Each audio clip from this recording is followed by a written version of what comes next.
বিধানসভা নির্বাচনের প্রস্তুতি খতিয়ে দেখতে 3 দিনের সফরে রবিবার রাতেই রাজ্যে এসেছিল মুখ্য নির্বাচন কমিশনার জ্ঞানেশ কুমার সহ কমিশনের ফুল বেঞ্চ। বাংলায় এসে মুখ্য নির্বাচন কমিশনার জ্ঞানেশ কুমারের নেতৃত্বে কমিশনের প্রতিনিধিরা রাজ্যের সব রাজনৈতিক দলের সঙ্গে বৈঠক করেন। মঙ্গলবার সফরের শেষ দিনে মুখ্য সচিব সহ রাজ্যের প্রশাসনিক কর্মকর্তাদের সঙ্গে বৈঠকে বসেন জ্ঞানেশ কুমার। জেলা শাসক, পুলিশ সুপার, পুলিশের শীর্ষ আধিকারিকদের সঙ্গেও একাধিক বৈঠক হয়। পাশাপাশি বিএলওদের সঙ্গেও কথা বলেন তিনি। তারপরই ভোটমুখী বঙ্গে একাধিক নির্দেশ দিয়েছে জাতীয় নির্বাচন কমিশন। সিও দফতরকে একাধিক নির্দেশ।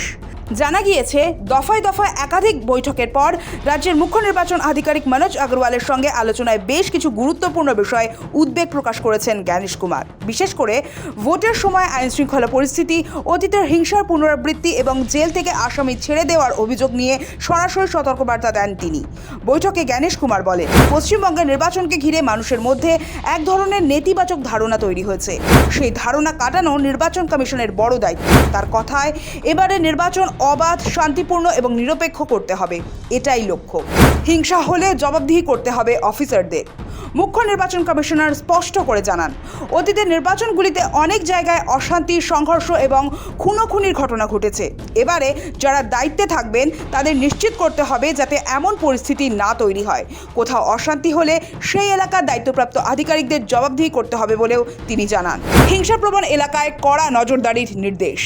অতীতের নির্বাচনে যেখানে যেখানে হিংসার ঘটনা ঘটেছে সেসব এলাকায় কী ব্যবস্থা নেওয়া হয়েছে তার বিস্তারিত রিপোর্টও চেয়েছেন মুখ্য নির্বাচন কমিশনার।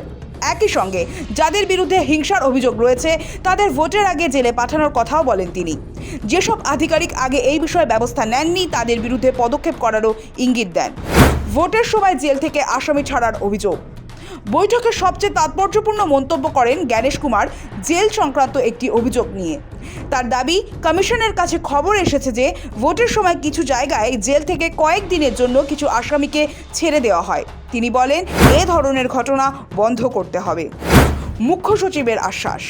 জ্ঞানেশ কুমারের বক্তব্যের জবাবে রাজ্যের মুখ্য সচিব নন্দিনী চক্রবর্তী জানান, নির্বাচন কমিশনের নির্দেশ অক্ষরে অক্ষরে পালন করা হবে। তার কথায়, কমিশনের নির্দেশ মেনেই নির্বাচন পরিচালিত হবে এবং রাজ্যে অবাধ ও শান্তিপূর্ণ ভোট নিশ্চিত করা হবে। বাংলায় ভোটকে কেন্দ্র করে আইন শৃঙ্খলা নিয়ে বরাবরই রাজনৈতিক বিতর্ক রয়েছে। এদিকে বঙ্গ সফরে থাকাকালীনই দফায় দফায় বিক্ষোভের মুখে পড়েছেন মুখ্য নির্বাচন কমিশনার জ্ঞানেশ কুমার। রবিবার রাতেই বিমানবন্দরের বাইরে মুখ্য নির্বাচন কমিশনার এবং কমিশনের ফুল বেঞ্চের কনভয় লক্ষ্য করে বিক্ষোভ দেখান শাসক দলের কর্মী সমর্থকদের একাংশ। এমনকি নির্বাচন কমিশনারের গাড়ি লক্ষ্য করে কালো পতাকাও দেখানো হয়। সোমবার কালীঘাটের মন্দিরে পুজো দিতে গিয়েও বিক্ষোভের সম্মুখীন হন জ্ঞানেশ কুমার। দেখানো হয় কালো পতাকা। মঙ্গলবারও দক্ষিণেশ্বরে পুজো দিতে গিয়ে বিক্ষোভ কালো পতাকার সম্মুখীন হন।